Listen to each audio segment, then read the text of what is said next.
그럼 사연은 어떻게 만들어질까요? 여러분이 기억하는 것은 전부가 사연이니까 기억을 하겠죠. 그런데 사연이 만들어진다라고 하는 것은 적어도 거기에 어떤 사건에 대해서 의미 부여를 해야 사연인 거죠. 따라서 만약에 여러분이 설거지에 관한 글을 썼다면 설거지에 얽힌 사연이 있는 거예요. 그런데 누구나 다 설거지를 하죠. 그러나 설거지에 관해서 의미 부여를 한 적이 없기 때문에 그건 글이 되지 않는 거예요. 사연 제가 이야기를 하니까 사연이 마치 그냥 툭 튀어나온 것 같지만 사연은 내가 만드는 거예요, 사실은. 그 만드는 것인데 그 만들면 거긴 이미 나와의 관계가 주어진 것이고요. 나와 너는 만나지만 내가 너에게 의미 부여를 하면 너와는 아무 상관이 없어요. 근데 내가 너에게 의미 부여를 했을 때 그게 사연이죠. 제가 이렇게 말씀드리니까 어떤 시가 떠오르죠. 내가 너의 이름을 불러주기 전에는 너는 하나의 몸짓에 지나지 않았다. 이건 사연이 아닙니다. 내가 너의 이름을 불러주었을 때 너는 나에게로 와서 꽃이 되었다. 이게 사연이에요. 그러면 여기에서 글이라고 하는 것은 몸짓을 쓰는 게 아니라 꽃을 쓰는 것이로구나 라고요. 혹시 그 어린 왕자 읽어보신 분들이 있을지 모르겠어요. 그 어린 왕자에 보면 이런 얘기 있잖아요. 어린 왕자는 장미를 무척 사랑합니다. 그런데 장미와 헤어졌어요. 그리고 지구까지 왔습니다. 지구에 왔더니 장미꽃이 무려 5,000송이나 있었어요. 그걸 보고 내가 그 장미 하나 여기 5,000송이나 있는데 하나 때문에 내가 얼마나 그 고통을 참아가면서 보살펴야 했던가라고 해서 억울해서 풀밭에 엎드려 울었어요. 어린 왕자가요.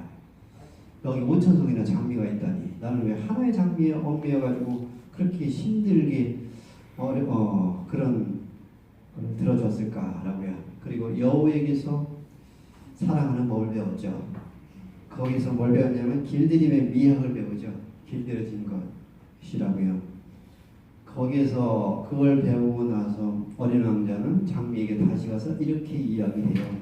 너희들은 비어있어 라고요. 너희들은 비어있어. 왜냐하면 너희들은 길들여지지 않았잖아 라고요. 그러니까 너의 5,000송이 장미보다 내 한 송이 장미가 더 소중해. 그게 무슨 그게 바로 사연이지. 관계가. 따라서 누군가가 애틋하게 느껴진다는 것은 그 애틋한 대상과 나는 관계를 이미 맺고 있다라고 하는 이야기가 되겠죠. 여러분이 이제 이 강의가 끝나고 나면 참 시원섭섭하죠. 시원하죠. 시원하면 애틋한 게 없다라고 하는 의미예요. 근데 헤어짐이 아쉽다면 뭔가 관계가 싹텄다라고 하는 의미고요. 그게 바로 그 사연이죠. 사연은 만드는 것이에요. 아무리 상대방이 나에게 접근하려고 하더라도 내가 거부하면 사연이 안 생깁니다. 서로가 받아들일 때 거기에서 사연이 생기는 거죠. 따라서 사연이 뭐냐고 묻는다면 이렇게 이야기겠죠. 내가 그 무엇에 의미 부여를 한 것이 바로 사연이다 라고요. 그게 바로 관계 이야기이기도 하고요. 따라서 훌륭한 작가는 뭐냐면요. 별거 아닌 것을 사연으로 만들 줄 아는 사람이다라고 보충해서 말씀드릴 수 있겠죠. 그래서 시인은 무수한 사연을 만듭니다. 꽃과 시인과의 사연, 꽃과 나무와의 사연, 꽃과 징검다리와의 사연이 있어요. 그래서 내가 징검다리와 관계를 맺어서 사연을 만들었을 때 나는 징검다리라고 하는 시를 쓸 수 있습니다. 그건 바로 뭐죠? 내가 느낀 징검다리예요. 그게 바로 글의 원리다라고 이야기할 수 있습니다. 따라서 이제 여러분이 지나온 기억들을 하나씩 되새김하면서 여러분과의 사연을 만드는 일만 남았어요. 그게 바로 글쓰기죠. 아직까지는 사연이 없었는데 돌이켜 생각해보니까 사연이 되는 것, 그건 여러분이 의미 부여를 할 탓이에요. 따라서 사연은 이미 만들어진 게 아닙니다. 지금부터 만들어가는 거예요. 여러분의 과거 여기에도 여러분의 사연이 들어있습니다. 이미 만들어진 사연도 있고 앞으로 만들 사연도 있어요. 여러분이 자서전을 쓴다라고 하는 건 그런 의미에서 여러 가지 좋은 의미를 가지고 있습니다. 그래서 제가 어제 이걸 하면서 거기다가 자서전에 대한 도대체 어떤 의미 부여가 뭘까라고 하는 걸 제가 한번 정리를 해봤어요. 그래서 위에는 자서전 쓰기의 의의를 말씀을 드렸고요. 전체적인 개괄을 통해서 말씀을 드린 이유가 뭐냐면 이 자서전은 대개가 여러분 살아온 기록이죠. 기록이라고 하는 건 대지포복이고요. 자꾸 묵혀두면 하나씩 기억은 사라져갑니다. 그 사라져가는 기억들을 부여잡고 하나 끄집어내면 또 고구마 줄기처럼 또 이게 줄기어 나오게 돼요.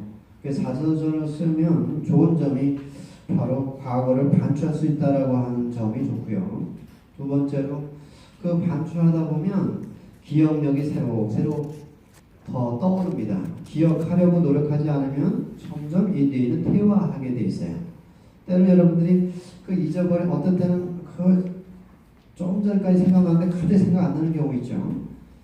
그러다가 잊었던 것이 한번 내가 기억하려고 애를 쓰면 그 당시는 안 나더라도 며칠이 지나면 또 문득 떠오릅니다. 근데 만약에 그런 시도조차 안 했더라면 그거 영원히 사라집니다.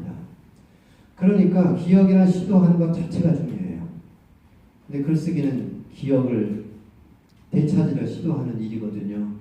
그러면서 기억력이 좋아지면 좋은 이유가 뭘까요? 그 다음에 나중에 여러분이 치매 예방에도 이것처럼 좋은 게 없습니다. 그래서 글쓰기를 계속하면 여러분에게 좋은 점이 바로 치매 예방에도 좋은 점이에요. 치매가 요즘 아주 무서운 불치병입니다. 때로요 암을 고칠 수 있어도 치매는 한 번 걸리면 고치기 참 어렵습니다.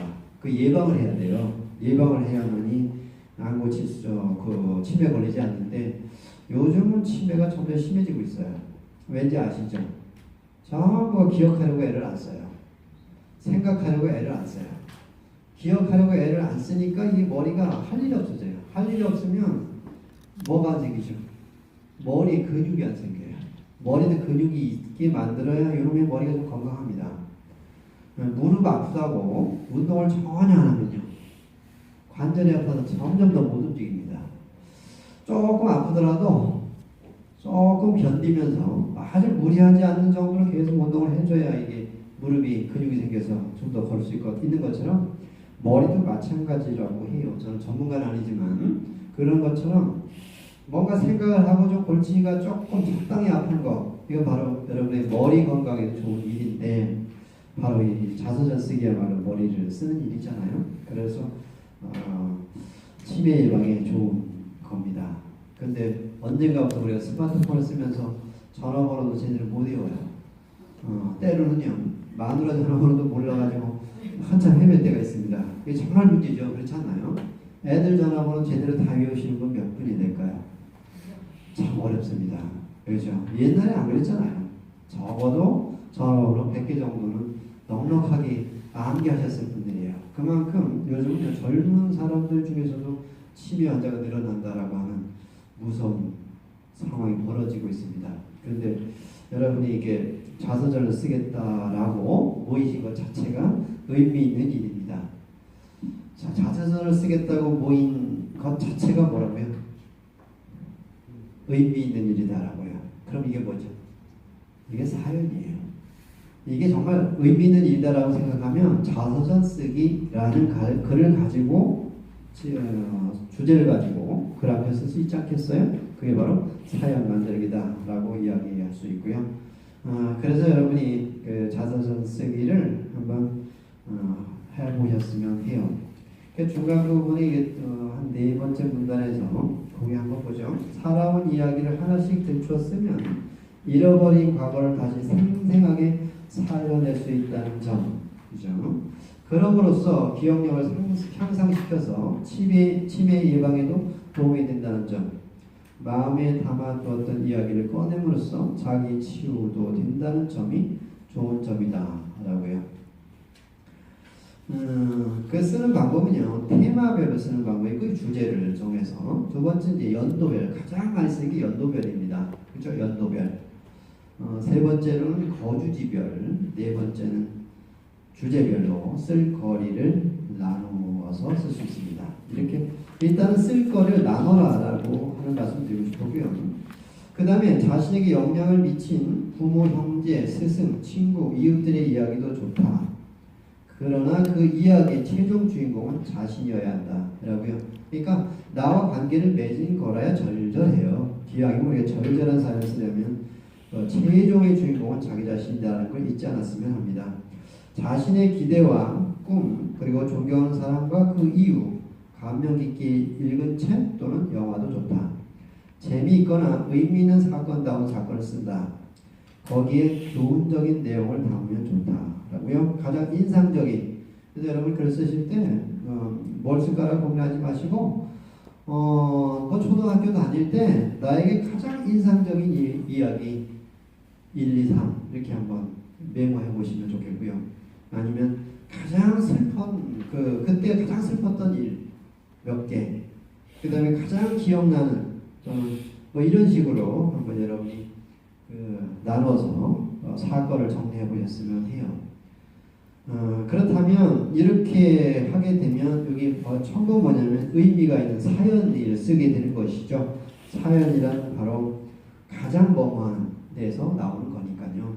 그렇게 해서 한번 순위를 정하고 하나씩 써 나가면 좋겠다라는 생각이에요. 여기서 제가 순위를 정하라고 하는 것은 뭐냐면 가장 인상적인 것부터 하나씩 써가는 게 제일 좋은 방법입니다. 쓰다가 모자르면 나중에 덜 인상적인 걸 쓰더라도 일단은 가장 인상적인 걸 쓰는 것이 가장 글쓰기에 좋은 방법이에요. 그게 가장 뚜렷한 그림이 남아있다는 이야기가 되겠고요. 슬프면 가장 슬픈 거, 기쁘면 가장 기쁜 것부터 쓰시면 아마도 여러분이 쓰실 것들이 굉장히 많이 떠오를 겁니다. 그런 식으로 해서 쓰셨으면 좋겠고요. 그 다음에 자서전을 쓰는 마음가짐에 대해서 자서전은 내 삶의 진솔한 기록이어야 한다. 잘한 것은 잘한 대로, 실수한 것은 실수한 대로 우선 진솔하게 기록하는 것. 이게 중요하고요. 두 번째는 모든 삶에 의미가 있다. 실패는 다른 이에게 시행착오를 줄여준다. 잘한 일은 다른 이들에게 삶의 지침이 된다. 그런 의미부여 또는 해석은 자신의 몫이다. 자신의 삶의 기록을 지금의 입장에서 의미부여한다. 그래서 그 사연은 과거 일이지만 실제 쓰는 건 현재죠. 현재 나는 그 일들을 어떻게 의미부여를 할까라는 생각으로 쓰시면 되겠고요. 세 번째는요. 내가 자서전을 쓰는 데 있어서 중요한 점은 바로 지난 시대 풍속사다라고 하는 면에서 자서전들이 많이 쓰여져야 해요. 왜냐하면 우리가 살아온 거를 역사를 통해서 알 수 있는데 역사 속에는 이 일반인들이 살아가는 소소한 게 없어요. 그냥 정치인들의 이야기밖에 없잖아요. 그래서 그 역사의 빈 간극을 메워주는 것은 저는 개인적인 삶이라고 봐요. 그러니까 여러분들의 삶의 기록은 정말 중요한 자료들입니다. 그래서 내 지난 삶은 지난 시대 풍속사다라는 생각으로 쓰셨으면 좋겠다라는 말씀이에요. 교과서에서 볼 수 없는 당시의 삶의 진솔한 기록이며 진정한 한 인간의 역사다. 따라서 당시의 모습을 생생하게 재현할 필요가 있다. 라고 정리를 했어요. 네 번째는 인생은 짧고 기록은 길다. 제가 다른 걸 흉내내는 거니까 아시겠지만 소시민의 삶, 내가 기록하지 않으면 완전히 잊힐 당시 삶의 모습을 기록하는 것은 역사적인 의미가 크다. 시대의 풍속사를 기록한다는 생각으로 자서전을 쓰자라고 제안을 드리고 싶고요. 그 다음에 이제 어떤 형식으로 쓸까에서는 여러분이 맞는 취향이 있을 겁니다. 일기 형식도 있고 편지 형식도 있고 수필시 또는 뭐 이야기책 여러 가지 있을 거예요. 거기서 골라서 쓰시면 됩니다. 자서전이라고 하는 것이 반드시 무슨 수필로만 써야 한다라고 하는 그 기준 없으니까 여기에서 너무 얽매이지 마시고요. 그 다음에 이제 중요한 게 이제 어떻게 쓸까라고 하는 대목이에요. 첫 번째는 잘 쓸 수 있는 것부터 쓰자라는 거죠. 쓰고 싶은 게 아니라 잘 쓸 수 있는 것. 따라서 쉽게 쓸 수 있는 것부터 쓴다. 지난 시절을 담은 앨범을 보거나 당시 일기를 다시 꺼내어 어떤 이야기를 쓸지, 무엇을 쓸지, 먼저 쓸지를 정하는 것도 좋다. 라고요. 여러분이 기억이 안 나시는데 옛날에 찍었던 그 앨범 있죠. 이렇게 뒤져보면 사진을 딱 보는 순간 그때 시절이 떠오르시죠? 그때 그걸 하나씩 제목을 정해서 메모를 해 놓으시면 좋습니다. 그냥 추상적으로 초등학교 시절, 중학교 시절 이렇게 쓰지 마시고 그 사진을 보시면서 나름대로 제목을 하나씩 딱딱 찍어내시면 나중에 그 자서전 쓰실 때 상당히 도움이 될 거라고 생각합니다. 잊고 있었던 것들이 그 사진을 보는 순간 떠올라요. 우리가 생각할 때는 그 지난 초등학교 시절, 중학교 시절이 다 머릿속에 있는 것 같죠. 그러나 잊고 있는 게 다 많습니다, 사실은. 근데 앨범을 보면 아 그때 이런 일도 있었지, 그때 이런 친구도 있었지 이렇게 새록새록 떠오르니까 저는 여러분에게 권해드리고 싶어요. 그 자서전을 쓰기 전에 앨범 한번 좀 이렇게 넘겨보시라고요. 그리고 또는 뭐 일기가 있으시면 일기 한 번씩 이렇게 들춰보시라고요. 그러면 그때 시절로 돌아가서 그랬을 수 있다라고 하는 장점이 있으니까 그렇게 하시면 좋겠고요. 또 하나는 우리가 과거의 일이라도 현재라고 하는 시제를 가지고 쓸 수도 있습니다. 마치 그때는 일단 과거 속으로 들어가세요. 들어가시고 나서는 내가 마치 과거 속에 실제로 그 어린 시절을 돌아간 심정을 쓰시면 보다 절절한 이야기를 쓸 수 있다는 것도 참고로 말씀을 드립니다. 두 번째는 앨범식이 아닌 사진 한 장씩, 이게 한 장씩인데 식으로 쓰였네요. 한 장씩, 아니 한 장씩은 안 돼. 식이니까 방법식이에요. 사진 한 장씩 또는 그림 한 점씩으로 쓴다라고요. 아까 제가 이력서식으로 쓰지 말라고 말씀드린 이유가 거기 있습니다. 전체 다 쓰려고 하지 마시고 그냥 사연이 있는 것만 골라 쓰라고 하는 이야기예요. 사진 하나하나는 다 사연이 있습니다. 사실은요. 그렇죠? 그러니까 그 사진 한 장 또는 그림 한 점 요 이야기 쓴다는 생각으로 쓰셨으면 하고요. 이런 일 저런 일이 아닌 인상에 남은 사건, 즐거웠던 어느 순간 또는 힘들었던 순간, 슬펐던 순간 등 어느 한 순간의 일을 쓴다. 무슨 아까 앞서 이야기한 것처럼 어느 한 순간의 일을 쓴다라는 거 꼭 기억을 해주시고요.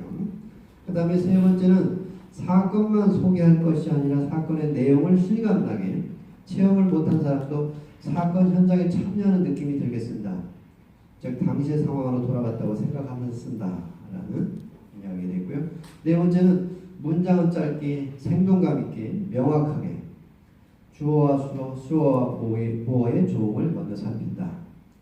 다섯 번째는 문단 하나에 제목 하나를 다룰 만큼 일관된 내용만 담는다. 즉 하나의 생각 덩어리다 라는 거. 아까 제가 설명한 것대로 이렇게 하시면 됩니다. 다음에 여섯 번째는 글 한 편의 범위를 정하고 벗어나지 않겠습니다. 글 한 편은 사진 한 장이다. 이 생각을 가지고 쓰시면 좋겠고요. 일곱 번째는 어떤 말로 시작할까? 그리고 어떤 내용으로 이어갈까? 어떤 말로 마무리할까? 미리 구상하고 써라. 여덟 번째, 일단 쓰고 싶은 것은 아무런 방해를 받지 않고 쓴다. 그 다음에 제대로 수정하거나 삭제하거나 보충한다. 이렇게 생각하시고 쓰시면 좋겠고요. 아홉 번째는 자신을 드러낼 수 있는 자신감과 용기를 갖고 진술하겠습니다. 라고요. 이 아홉 번째도 굉장히 중요해요. 그러니까 글이라고 하는 게 다른 사람의 마음을 움직이려면 용기가 필요합니다. 자기 자신을 드러낼 수 있는 용기 이런 게 필요해요. 따라서 자기 자신을 너무 고상하게 생각하려고 하는 순간 이 글을 움츠러들기 마련이고요. 다른 사람에게 마음에 울림을 주지 못합니다. 그래서 저도 그 전에 제가 쓴 에세이를 보고 그 수필을 보고 편지를 받은 적이 있어요. 그 독자의 편지가 무슨 내용이었냐면 작가는 정말 고상한 줄 알았더니 고상하지 않다는 데에서 굉장히 감동을 받았다라고 이야기를 하더라고요. 제가 그 수필집에다 뭐 썼냐면 지방 출장 갔던 이야기 썼어요. 근데 지방에 출장 가면 이제 모텔에 들어가죠. 처음에 저희 출장 다닐 때는 방마다 PC가 없었던 시대예요. PC가 없었는데 PC가 새로 생겼을 때는요. 이 여관 들어갈 때 5,000원을 내요. 5,000원을 내면 그 PC 있는 방을 줍니다. 그런데 그러면 카드를 주거든요. 카드를 딱 주면 이 카드 집어넣으면 딱 8시간 되면 이게 자동으로 꺼져요. 참 희한하죠. 옛날에 그렇게 만들어졌었어요. PC가. 그래서 이제 밤에 PC 그때 한창 할 때니까 거기서 5,000원짜리 카드를 하나 사서 그 PC 있는 방으로 들어갑니다. 들어가면 제가 뭐 했을까요? 거기 들어가서 PC 가지고요.